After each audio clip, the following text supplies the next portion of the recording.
নমস্কার বন্ধুরা, রিয়া স্পিরিট নিউজিল্যান্ডে আরেকটা নতুন ব্লগে আপনাদের অনেক স্বাগত।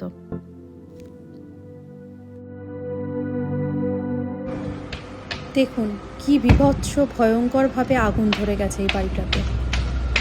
এই বাড়িটা আমাদের সাবার্বের মধ্যেই আছে, কাবামোয়া প্লাজা কয়েকটা বাড়ির পরই। বাড়িটাতে যখন আগুন লেগেছিল তখন বাড়িটার ওনার কোনো কাজে তার 20 মিনিট আগে বাড়ি থেকে বেরিয়েছিলেন। বাড়িতে ছিল তার 18 বছরের একজন ছেলে। আগুন খেয়াল করে ওনার ছেলে আমাদের এমার্জেন্সি নাম্বার 111-এ কল করে, আর তার 4 মিনিটের মধ্যেই ফায়ার ব্রিগেড বাড়িতে আগুন থামাতে চলে আসে। পাশে যে বাড়িটার উপর সাদা ডট দেখছেন, ওটা দিয়ে ফায়ার ব্রিগেডের কর্মীরা দেখছে পাশের বাড়ির টেম্পারেচার কতটা উঠছে, কারণ এইভাবে আগুন লাগলে পাশের বাড়িগুলো আগুন ধরার চান্স থাকে যায়, সেই জন্যই এই পদ্ধতি।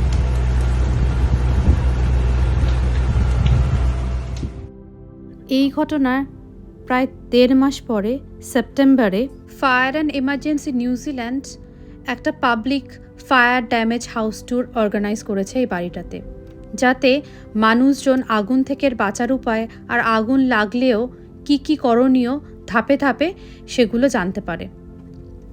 আজ আমরা সেখানেই যাচ্ছি। নিউজিল্যান্ডের বাড়িগুলো বাইরে থেকে ইটের দেখতে হলেও ভেতরের স্ট্রাকচারটা কাঠের হয়, তাই অনেক চান্স থাকে এই বাড়িগুলোতে আগুন লেগে যাওয়ার। আর একটা বাড়িতে আগুন লাগলে পাশের সবকটা বাড়িতেই আগুন লাগার অনেক বেশি চান্স থাকে, সেই জন্য আগুন থেকে আমাদের অনেক বেশি সতর্ক থাকতে হয়।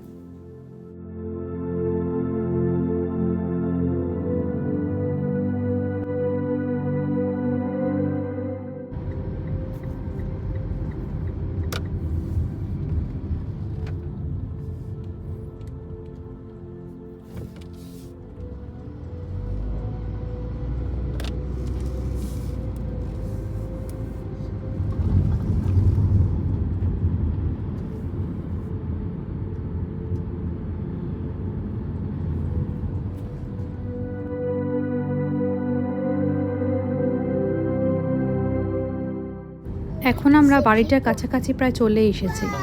এবার গাড়ি পার্ক করে আমরা ওই বাড়িটাতে ঢুকব আর দেখব এখানে ফায়ার থেকে বাড়িটার কি ক্ষতি হয়েছে। ফায়ার অ্যান্ড এমার্জেন্সির নিউজিল্যান্ডের কর্মীরাও আমাদের সাহায্য করবে গাইড করতে।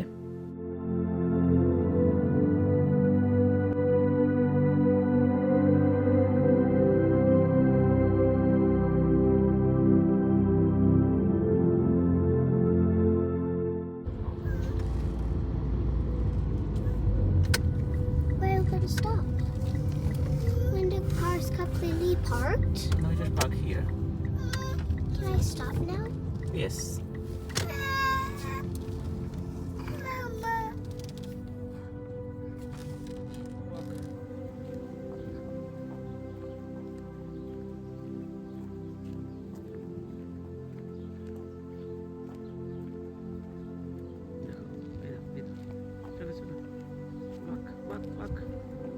Walk.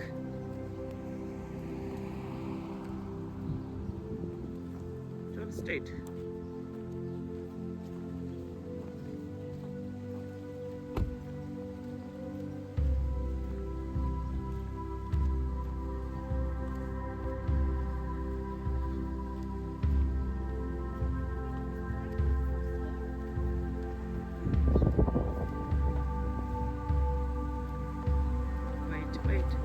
Wait for me.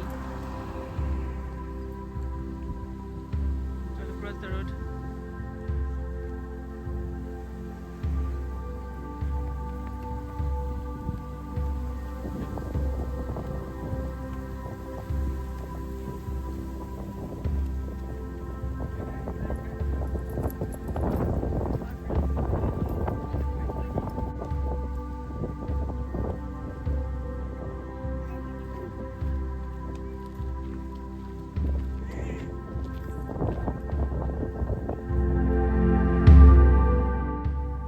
বাড়িটাতে ঢোকার পথেই দেখি ফায়ার অ্যান্ড এমার্জেন্সি নিউজিল্যান্ডের অনেকগুলো গাড়ি দাঁড়িয়ে আছে। That we did it. আর তাছাড়া সাধারণ মানুষেরও যারা দেখতে এসেছেন তাদেরও গাড়ির পার্কিং আশেপাশেই করা আছে।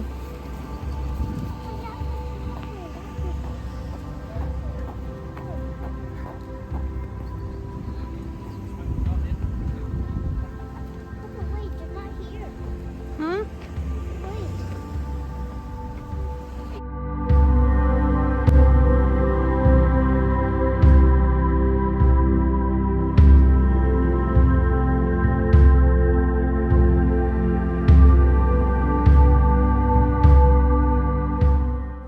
ফায়ার অ্যান্ড এমার্জেন্সির কর্মীরা এখানে আমাদের বিভিন্ন রকম ফায়ার হ্যাজার্ড সম্পর্কে বোঝাচ্ছিলেন। Wait, have a look at that. যেমন বাড়িতে যে কোনো ইলেকট্রনিক যন্ত্রপাতি যদি একসাথে জড়ো হয়ে থাকে সেটা একটা ফায়ার হ্যাজার্ড। ইলেকট্রিক কেটলি যদি ঠিকঠাক মতো সকেট থেকে দূরত্বে না থাকে সেটা একটা ফায়ার হ্যাজার্ড। আবার অনেকগুলো ইলেকট্রিক্যাল সকেটগুলো যদি একসাথে জড়ানো অবস্থায় থাকে বা অনেক ইলেকট্রিক্যাল তার আমরা চার্জে দিয়ে বসিয়ে রাখি, সব অন থাকে, সেটাও একটা ফায়ার হ্যাজার্ড। এই যে দেখুন ভেতরটা পুড়ে কি অবস্থা, এই যে বাথরুমের জায়গাটা দেখুন So, as you can see, the fire's travelled down the পুরে hallway, ফুটো হয়ে গেছে। and the heat নিচটায় দেখুন from the ceiling যেরকম has just সেরকমই come down আছে, and সেরকম it's লাগেনি। উপরটা that দেখুন nice little একেবারেই line পুড়ে down গেছে, the hallway. পুরে ছাই হয়ে গেছে। উপরেরটা কালো ধোয়া উঠে কতটাই উঠেছে। বাথরুমের বাথটাবটা রয়ে গেছে ঠিক মতো, আর বাকি সব উপরের গুলো পুড়ে গেছে, দরজাগুলো পুড়ে কালো হয়ে গেছে। এই যে এটা দেখাচ্ছে যে বাড়ির টেম্পারেচার কত হয় আগুন ধরলে, 900 ডিগ্রির মতো হয়। রান্নাঘরে গ্যাস জ্বালিয়ে আমরা অন্য ঘরে চলে যাই, সেখান থেকেও যখন তখন আগুন ধরে যেতে পারে। তারপর আমাদের মাইক্রো ওভেন ছাড়া তো এখানকার জীবন চলেই না। মাইক্রো ওভেনে কিছু একটা দিয়ে Hello. অনেকক্ষণের জন্য ওভেন ধরি আমরা চলে গেলাম, সেটাও একটা ফায়ার হ্যাজার্ড। সেখান থেকেও যখন তখন আগুন ধরে যেতে পারে। আগুন তো সবসময় বলে কয়ে লাগে না, নিমিষের মধ্যে আগুন লেগে যায়, আর আগুন লাগলে ওটা নিমিষের মধ্যে বিভিন্ন দিকে ছড়িয়ে যায়, তখন সেটা একটা বিরাট আঘাত ধারণ করে। বেডরুম থেকে মিনিমাম 3 মিটারের মধ্যে স্মোক অ্যালার্ম লাগাতে হবে, যাতে ঘুমের মধ্যে অনেক সময় কি হয়, ঘুমের মধ্যে বাড়িতে আগুন ধরে গেলে ওই স্মোকটা আমরা শুকতে পারি না বা স্মেল করতে পারি না। সেই জন্য ওই আওয়াজটা যদি হয়, ফায়ার অ্যালার্মের যদি আওয়াজটা, স্মোক অ্যালার্মের আওয়াজটা যদি বেজে যায়, তাহলে আমরা সজাগ হয়ে যেতে পারি। এখানে এনারা বোঝাচ্ছিলেন যে স্মোক অ্যালার্মগুলো বাড়িতে অ্যাক্টিভ থাকতেই হবে, আর আগুন যদি লেগে যায় তাহলে বাড়ির দরজাও বন্ধ করে রাখতে হবে, যাতে আগুন ছড়াতে না পারে। ওনারা বলছিলেন আরেকটা কথা, আগুন যখন লাগে উপর থেকে আস্তে আস্তে আগুনটা নিচের দিকে নামে, তাই আগুন লাগলেই সবসময় নিচের দিকে নিচু হয়ে যেতে হবে, মানে উপরের দিকে সোজা দাঁড়িয়ে না গিয়ে বসে বসে বা নিচুর অংশ দিয়ে যেতে হবে। আমরাও যখন বাড়িটা দেখলাম, তখন দেখলাম দেওয়ালের উপরের দিকটা ধোয়ার জায়গা আছে আর রং নষ্ট হয়ে গেছে, নিচের দিকের রং কিন্তু একই রকমই আছে। ফায়ার অ্যান্ড এমার্জেন্সি নিউজিল্যান্ডের তরফ থেকে আমাদের 3টে লিফলেট বাড়িতে দেওয়া হয়েছিল, সেগুলোই আমরা বাড়িতে এসে দেখি। এই বইগুলো পেয়েছি, এর মধ্যে লেখা আছে keep looking while you are cooking, মানে রান্নার সময় একদম চোখ রাখতে হবে, রান্নাঘর থেকে সরে গেলে চলবে না, কিছু একটা বসিয়ে। তারপরে এইসব ওই যে ইলেকট্রনিক যেগুলো হ্যাজার্ডগুলো আছে সেগুলো এর মধ্যে রয়েছে, মোবাইল ফোন, তারপর হিটারের থেকে তোমাদের কাপড় শুকানোর র্যাকগুলোকে দূরে রাখতে হবে এগুলো। তারপর ইলেকট্রিক কেটলি থেকে তারগুলো যেন কাটা না হয়, এগুলো এখান থেকে একটা ফায়ার ধরে যাওয়ার চান্স আছে। তারপরে আমাদের সকেটগুলো আছে, সকেটগুলোর মধ্যে একসাথে সমস্ত তারগুলো জড়িয়ে আগুন লেগে যাওয়ার চান্স থাকে, সেটা যেন না করতে, একদম দূরে দূরে সকেটগুলো লাগাতে, সেগুলো বলা আছে। আর চার্জিং ডিভাইসগুলোকে ঠিকমতো খেয়াল করতে আর কি, তলায় না রেখে দিতে।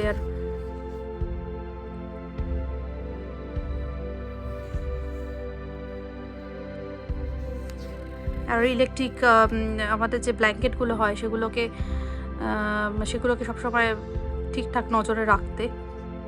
নিউজিল্যান্ড থেকে যারা আমাকে দেখছেন সেই বন্ধুদের জন্য নিচে ফায়ার অ্যান্ড এমার্জেন্সি নিউজিল্যান্ডে একটা লিঙ্ক দেওয়া আছে, ওখানে গিয়ে আপনারা ফায়ার সম্পর্কীয় যাবতীয় তথ্য জানতে পারবেন। আর ইন্ডিয়া, বাংলাদেশ বা অন্য কোনো দেশ থেকে যারা আমাকে দেখছেন, তারাও আশা করি এই ভিডিওটা দেখে কিছুটা উপকৃত হয়েছেন। আপনারা আশা করি সাবধানে থাকবেন। বিপদ কিন্তু মানুষের জীবনে বলে কয়ে আসে না, আর তার থেকে আমাদেরকে আগে থেকে সচেতন হতে হবে। এই পাবলিক ফায়ার ড্যামেজ হাউস ট্যুরে আসার পর আমরা অনেক কিছু শিখলাম, অনেক কিছু জানলাম, নিজের চোখে দেখলাম যে একটা বাড়িতে আগুন লাগলে কতটা ক্ষতি হতে পারে। শুধু আপনার নয়, আপনার প্রতিবেশীদেরও হতে পারে। আর সেই সাথে আমরা আসার আগে একটা ফর্মও ভরে দিয়ে আসলাম। আর ওরা খুব তাড়াতাড়ি আমাদের বাড়িতে ফ্রি একটা ফায়ার সেফটি ভিজিট করতে আসবে। এটা একটা ফ্রি পরিষেবা, এটা যে কোনো কেউই এই পরিষেবাটা নিতে পারেন। Design your own family escape plan আর ফান অ্যাক্টিভিটি, এটা বাচ্চাদের জন্য দিয়েছিল। নিজে ডিজাইন করতে বলেছিল যে কোথা দিয়ে আগুন লাগলে বেরিয়ে যেতে হবে, কি কি লাগবে, বাড়ির ডিজাইন অনুযায়ী আর কি। আপনাদের বাড়ি যেরকমভাবে ডিজাইন করা আছে, যেরকমভাবে সব কিছু আছে, কোন রান্নাঘর কোথায় কোথায়, হল রুম কোখান দিয়ে একটা প্ল্যান বানাবে। এটা বাচ্চাদের একটা অ্যাক্টিভিটি দিয়েছিল। বাচ্চাদের ছোটোবেলা থেকে সচেতন করা হয় যাতে আগুন সম্পর্কে তারা সচেতন হয়, কোথায় কোথায় হ্যাজার্ডগুলো আছে, এখানে যেমন এরকম একটা করতে হবে। ওই যে ও একটা করছে, ওই যে দেখুন ও একটা করছে, ওগুলো দিয়ে কেটেই বানাচ্ছে আমাদের ঘর অনুযায়ী, কোথায় কি আমাদের, কোথায় হল রুম, কোথায় রান্নাঘর, সেই অনুযায়ী একটা প্ল্যান বানাচ্ছে।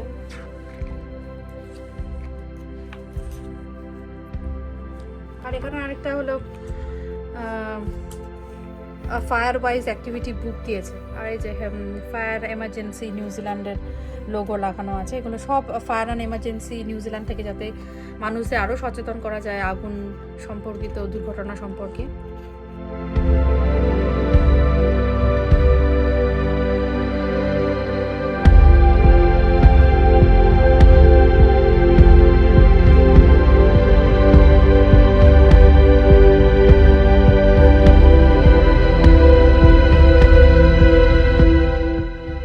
তাহলে বন্ধুরা, আমার এই ভিডিওটা আমি আজকে এখানেই শেষ করছি।